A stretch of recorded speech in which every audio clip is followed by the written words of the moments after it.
Yeah. Broker's office. You want Karen? Yeah, I'd love to do it. Okay, we'll have Karen do it today. Playhouse here, it's Hold on, all- let me get myself. Winter's house, and then you go ahead. Karen, will you lead us in prayer? Heavenly Father, we thank you for this glorious, very cold day. We thank you for our fellowship together as Rotarians. And we thank you also to bless our food and to bless Carrie in her presentation on her adoption.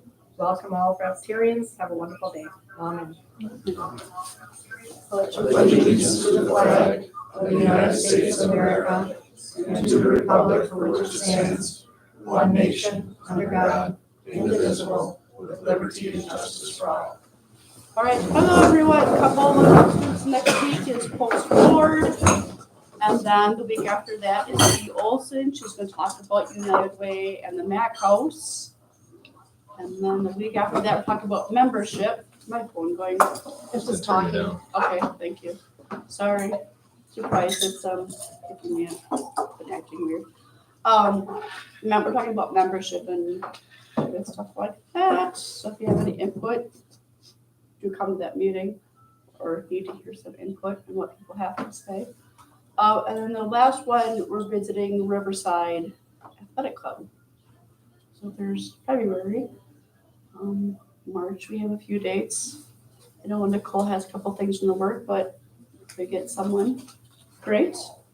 Other than that, you guys met about, Yes. Yeah.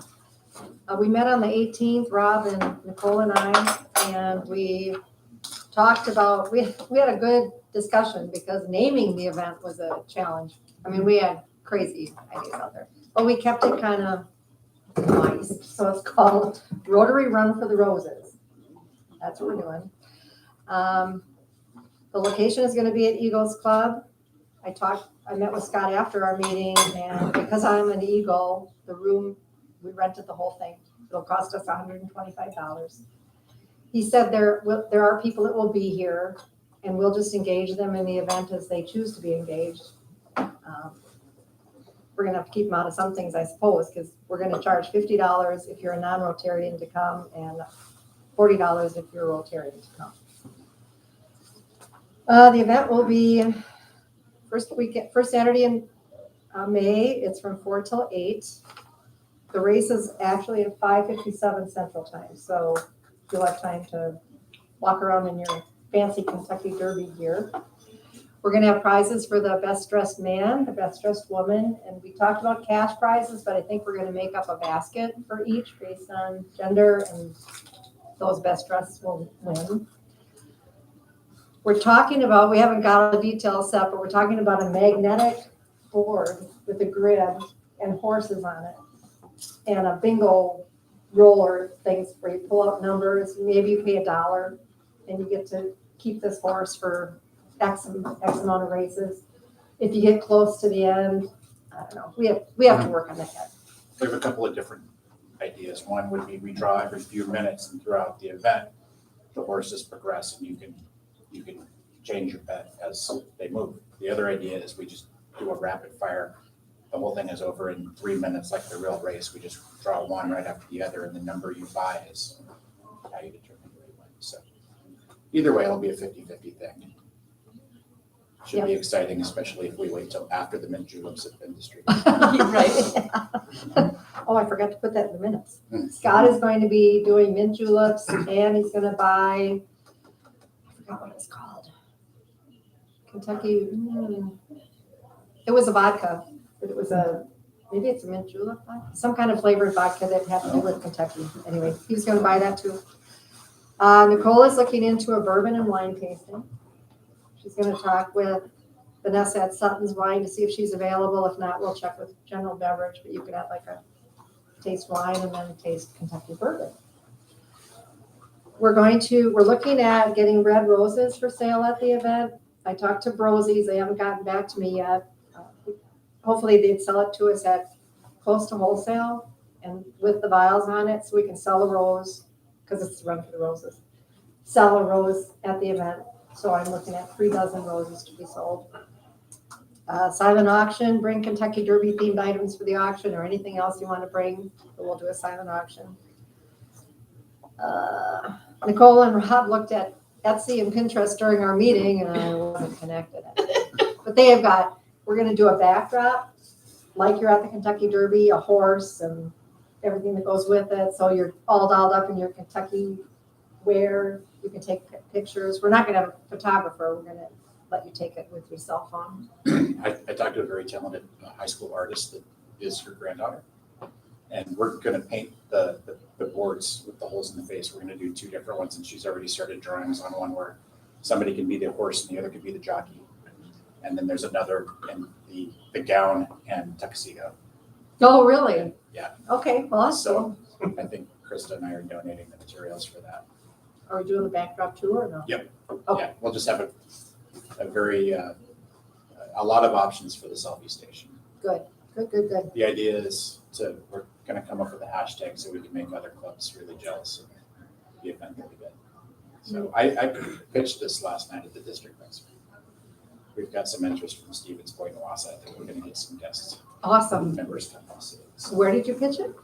there was a mixer last night at Great Dane in Wausau Oh, for the Paul Harris Foundation. oh, awesome.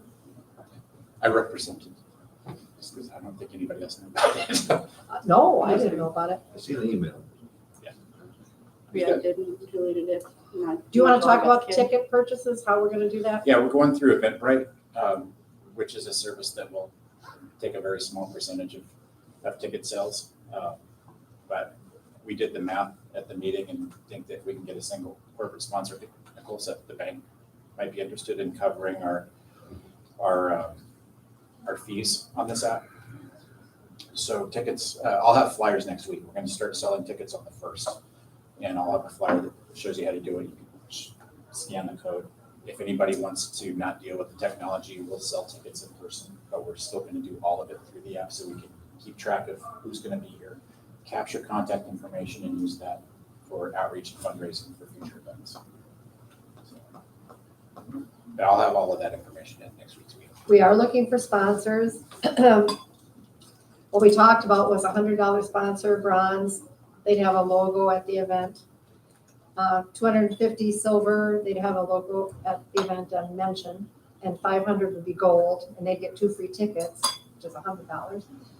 Mention at the event and a logo at the event. And we're asking members to look for sponsors that are willing to get in on this. But you're gonna have information on that too, on levels, right? That you're putting together? We'll have both of those as flyers that you guys can take next week. Okay. We checked on the capacity here because we wanted to know. We didn't know how many people were gonna be in the whole building, and capacity is 200, but Scott said he didn't think there'd be that many people here that were not part of the group. Scott will open at 11 o'clock in the morning on Saturday for setup. I told you about the hall. So far, our menu is, he's gonna have mint juleps, like I said, pulled pork sliders, deviled eggs, chicken salad on phyllo bread, avocado and cucumber sandwich with herb cream cheese, veggie tray, cheese and sausage tray, and Kentucky bourbon wings. Anything else you guys are dying for? We looked at Kentucky Derby menu items, what they would have. And Sarah's gonna make the avocado and cucumber sauce. We did talk about raffle. I talked to Scott about raffle license, doing betting with the horses and stuff. Do we need some kind of a license? And he said he didn't think so. Eagles has got one. If we had to fall into something, they would back us up. So I think we're good. Questions? I have a request for the community service award presentation. Yes. Please don't have it at the end, because by that time people are starting to leave, and when we've had it at the end, that's kind of embarrassing. What time would you like that? We start at 4. I don't know. Whatever works out, where the maximum number of people are still there. If we do it right after the actual race, that's halfway through our Okay, our that event. worked great. I think people would probably stay through the actual Kentucky Derby and then get their attention, do the community service presentation, and then Anytime except the end. we were thinking of having the costume contest announcement at the end. And anything like that, maybe a final drawing, just to try to keep people engaged. You don't have to be present to win, but that will give people a reason to stay past 6 o'clock. The longer they stay, the more roses and juleps they'll buy, and more money. So, but you make a good point too. It was way at the end the last time? Yeah, Pardon me, yeah, that's not a good idea. That's a kind of a big deal. All right, That's all I have. anything else? Nope. All right, well, then I'm gonna get started. What made us decide to adopt? My husband and I were trying for, actually this technique is called the kangaroo, and that's for maximum benefit. So in that picture, I think Declan was 3 minutes old. I was in the room when he was born, but I'll get to that in a little bit. But what made me just us decide, like I say, my husband and I were having issues conceiving. So we did go and seek fertility options. It was expensive. But I told my husband I had to know for sure that I could not have a kid. It would always weigh in the back of my mind if I didn't try. So we spent $1,500 to have an unsuccessful IVF treatment. So the whole process from when we decided to do IVF and when we started was 9 months due to COVID. Because they stopped doing IVFs because it was considered elective for 6 months. So we found out at the end of September of last year that we were not candidates, that we had no viable eggs or basically babies that did have multiple genetic abnormalities that I would have aborted. So we kind of mourned, dealt with that. And then in between the time of us waiting, I was working a crash at Lesson Gyms, and a former patient and friend of mine that I haven't seen in a while just because she's got a family and I'm in Antigo now that we just didn't get a chance to meet up. And she's like, hey, saw you're married, congratulations. I'm like, hey, yeah, congratulations on your kid. She's like, yeah, you're gonna have a baby? And I was like, well, we're trying. We're just starting the IVF stuff, the IVF treatments. She's like, oh, I'll pray for you, is what she said. And I said, hey, thanks. Any support that you could get during this time is helpful. So if anyone you know is going through IVF, support is huge. It's a hard, arduous process. I was giving shots in my belly 2 times a day, and they were 2 or 3 shots at a time for 14 days. So to say my stomach hurt, it was to the point that I was like basically crying to Jason, I can't do it. And he's like, you're almost done. You can do this. We're too far in. So I did. If you want to, you should be on slideshow, but it's not moving, but you can keep going. Oh, I was ready. These are you can just put on slideshow. So it starts from the beginning and it kind of goes through and goes into his recent. So fast forward to the beginning of November, my husband and I were finally ready to talk about what was our next step. We could do a donor egg and his sperm, but I was like, what if the issue isn't me? My husband was in the military and you're a guinea pig for everything and anything. So what if the problem wasn't me? I'm not spending $30,000 to find out that it wasn't me. And he said, oh, I'm not, so he's like, okay. So then he's like, we'll do adoption. I said, okay. I was like, you know what? On Monday, call and get some adoption information, and we'll get it and read it and make the decision at the beginning of the year, because call me a liar, by the time we get the information and look at the information, it's the holidays and that's just not on your mind. That next Monday, I get a message from this friend that I met at the craft show, and it was, call me ASAP. Well, I was her chiropractor, so I'm, okay. So I called her and she's like, I have a really great question. Okay, thinking chiropractic question. I've heard some pretty weird, strange stuff. Okay. She's like, she goes, first off, she goes, how did IVF go? And I said, we aren't successful. She's like, oh, I'm sorry to hear that. And I was like, it's okay. She's like, we have a baby. A couple asked her to adopt their child. Both parents were drug addicted and wanted to give their child up and go into a good home. And I said, I can't make this decision on my own. I have to talk to Jason. And she's like, of course, but I need to know as soon as possible because she's going into labor. She's going into the hospital. So I'm driving home that night, and to say I was crying the whole way home is an understatement. Now, mind you, my dad is in the hospital with COVID at this time and was on a vent and stuff like that. So I walk in the house, and you all know your wives are crying. You know immediately that something is up. He thought it was my dad. And I said, you have to sit down. And he's like, no, what's up? And I said, you have to sit down. And he grabs my wrists, and his thing is he plays with the inside of my wrist. And he goes, what is it? And I said, you know how God has a plan? He said, yeah. I said, we were asked to adopt. I told him the story. And his words were, well, we got to. End up being that we ended up obviously not adopting the baby. It was a girl. She got put into the system, and we fought for a month to try to get her out of the system so that we could adopt her. Never happened.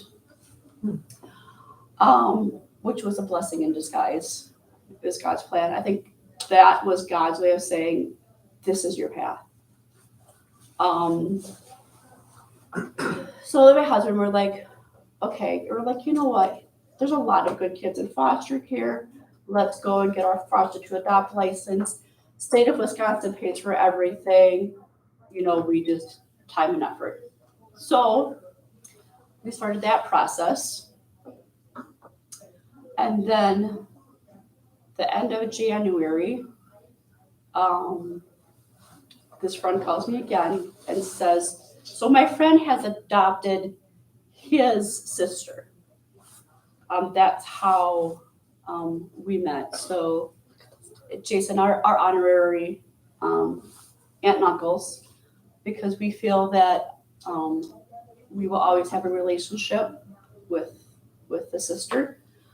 And she calls me and she says, Carrie, she goes, her daughter's birth mom is pregnant and she's homeless. So I really am trying to push her to adoption, but don't get your hopes up. I said, okay. So I literally sat in the chair for like an hour and a half debating, do I tell Jason or don't I tell Jason? Do I tell him or don't I? I eventually told him, I said, hey, don't get your hopes up, but this is what's happening. He's like, okay.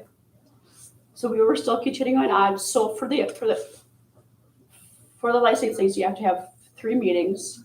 They're about a month apart, and they go over everything from your childhood. Were you spanked? Were you abused? Was there drug abuse in your family?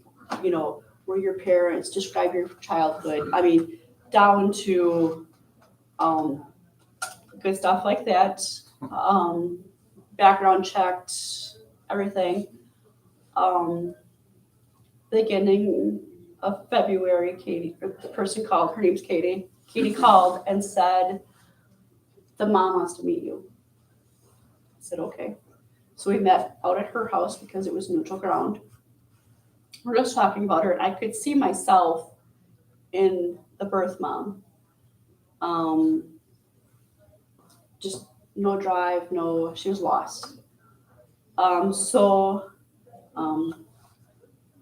we met, we talked. She gave us a hug goodbye. My being my profession, I can poker face a lot of things. My husband did not. It was a, if you know my husband, you can read him like a book. So he was a little, okay. And then I reached out to the birth mom and asked her to go to dinner. We went to dinner and we talked about stuff. And then she didn't have a car, so I was going to take her to her OB appointments. And then one of the first appointments, I think we were about a month in, was her ultrasound. And Katie told her that you have to make the decision because once Carrie sees that baby on that ultrasound, she's going to bond with that baby. So we went to, I took her to a lab draw and we're waiting for the lab draw. And she told me in the waiting room that she had chosen Jason and I to adopt her baby. So I'm sitting in the waiting room, bawling my eyes out, full on like, called Katie when I dropped birth mom off and said, it's a yes. She started crying and telling me what a joy it is to have a baby. And then I went home. I waited the whole day. I went home and told my husband in person that we were a yes. Called our social worker that we're doing the foster to adopt and said that we have this option of adopting this baby. And she said, great, but that's a different adoption. So we're going to put this one on hold or stop it because you have to do. So we were doing an open adoption when we take kids out of foster care. This was a closed adoption because it was a private. Those are 2 licenses, and you can't be dual certified in the state of Wisconsin. All right. So I got a hold of a lawyer. And we started that process. She gave us the name of an agency to go through. I called that agency and I told them that they are out of their effing mind if they think I'm going to go with them. So I called another adoption agency and they said, yep. So we got through that. We literally got certified in 2 weeks. And then we were waiting for him. I did have a baby shower. I actually had it here. A lot of friends and family were there. It was wonderful. The birth mom was there to see the support and stuff that I have from my friends and all that. And she knows that she made the right decision. I still have contact with her. But our adoption is not complete. So in the state of Wisconsin, the parents have 30 days from the filing of the paperwork to contest the termination of their rights. After that 30 days, they have no rights. Well, they didn't, because we had to go to court and they didn't contest. There are 2 potential fathers. I'm 99% sure I know who the father is. The one potential father looks a lot like my husband. And if you know my husband, Declan looks a lot like my husband. People say, are you sure that's not your kid? Yeah, I'm fairly sure it's not my kid. Tonight, so then after the baby's born, for the first 30 days, we have custody. We share custody with the mom, birth mom. The adoption agency has guardianship. Once they're called TPRs, termination of parental rights. Once that is signed, Jason and I have custody. The adoption agency has guardianship until the adoption is final. Adoption should be final within a month and a half. It has to be 6 months.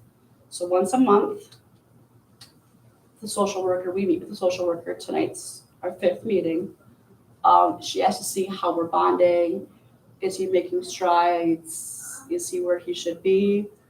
As you can tell, that was a couple weeks ago, so we're gonna have a crawler any time now. So I think he's making his stride. Definitely knows his mom and dad. So yeah, and I got to cut his cord. Mm. Yep, I got to cut his cord. It was amazing. He was adjusted at 20 minutes old. And that's his guardian is. He was crying in his bassinet, and Charlie was the cat in that picture. And he's looking down at the baby, at Declan, and he's looking up at us, and he's looking at the baby like, "Are you going to take care of him?"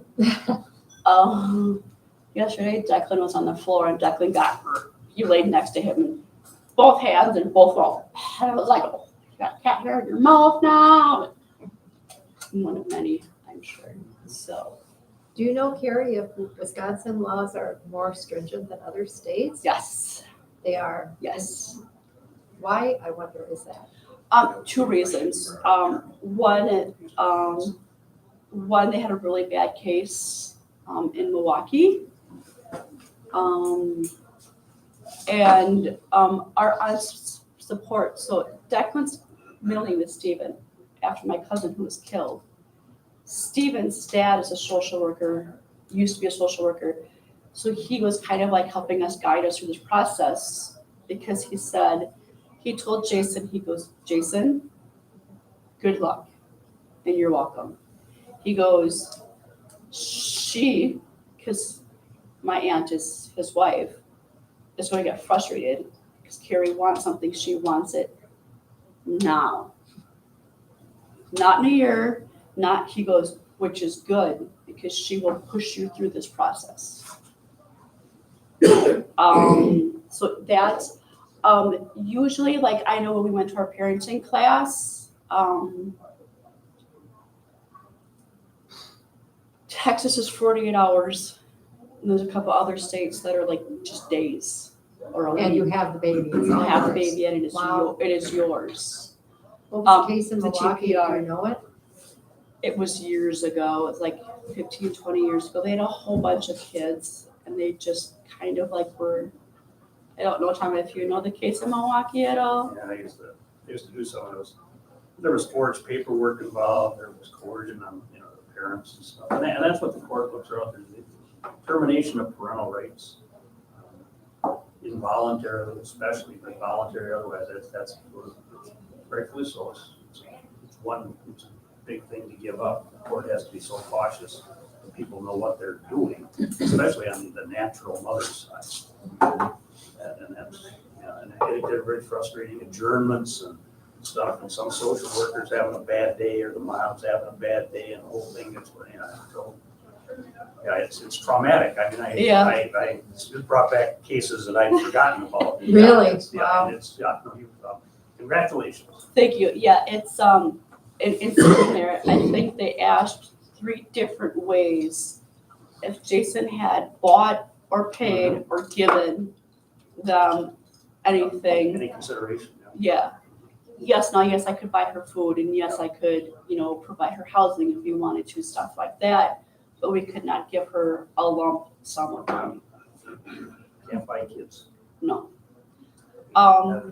Speaking of, so a normal adoption is between $30,000 and $40,000. Jason and I are lucky. We are sitting at 15. The bulk of the other part of it is the matching process, which we were already matched. So the matching process alone is $16,000. So that's the one company wanted to charge us matching, and I was like, no. So we had to pay for a social worker for the birth mom, or actually birth parents. That was $3,000 for us to pay to make sure that, this is really what they wanted, that they were of sound mind to make this. Jason and I are super lucky in that, Declan's mom was not on drugs. There's a story that a couple had that they adopted a baby from Texas, and they flew down, the mom stayed, The dad left and they were detoxing that baby. When they detox that baby, they are in a dark room. Like your cell phone light is too much light in that room. Because that stimulates the baby so much that they want to decrease that. You can hold your baby, but a lot of the times you're sitting and you're holding your baby and you're doing this. Because this mimics being in the womb. So for hours you are doing that while your baby is screaming its head off because it is detoxing from the drugs that the parents did. Declan was considered large for gestational age. He was 8 pounds, 13 ounces. So he was a good sized baby. Healthy. He's still, last check, he was 17 pounds, 7 ounces, 26 inches long. So that puts him in the 90th percentile for height and 85th for weight. Love the dimples. Yeah, he lost the left one. He still has the right one, but he did lose the one. But we're lucky. He's a really good, happy baby. Totally goes with the flow. We started him on foods a week ago, so he's really liking that. I'm making my own because baby food is crazy expensive. It's $1.50 for a small jar. Well, I could buy a bag of peas for $1. Babies can't get jobs. It's not fair. I know, right? So It's one way to do it. He's gorgeous. Thanks, Gary. You know, this freezer full of babies with frozen baby food. You make it all put it in nice cube trays. Yeah. Like freeze it in nice cube trays and put it in a plastic bag. Yeah, a friend of ours brought over, they had a garden, they're like, we have so many squash. And I was like, ah. So I baked them and I stuck them in the blender with a little bit of water and I froze them. So, yeah, that's Grandpa Clyde. That looks like a blind Yeah. Well, Wendy's the, Wendy's the baby's, yeah, Clyde's wife Wendy is our sitter. So, Grandpa Clyde last Wednesday was on the floor teaching him how to crawl.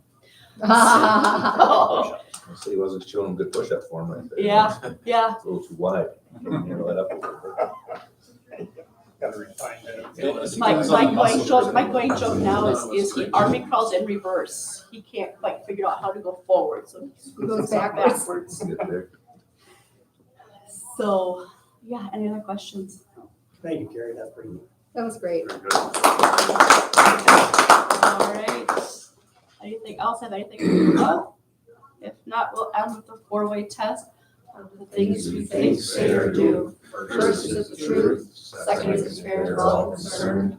Third will appeal goodwill and better friendships. Fourth will be beneficial to all concerned. See you later. 3 months Great out. job, Harry. Thank you.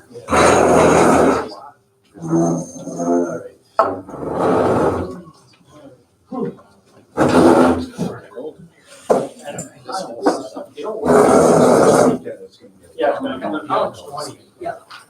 You can have, I emailed them. Thanks, Gary. Yeah, thank you. If you want a copy, then you know what we're. Yeah, and I can, yeah. One of the two of us. Great job. I'm Thank so you. happy for you. Excited. I still haven't. We're just trying to breeze through because we're not vaccinating Declan yet and he hasn't asked. How old is he? 5 months. Yeah, I went, this is a dog thing, because that's what I know now. I took my dog down to get his nails clipped at Petco yesterday. Yeah.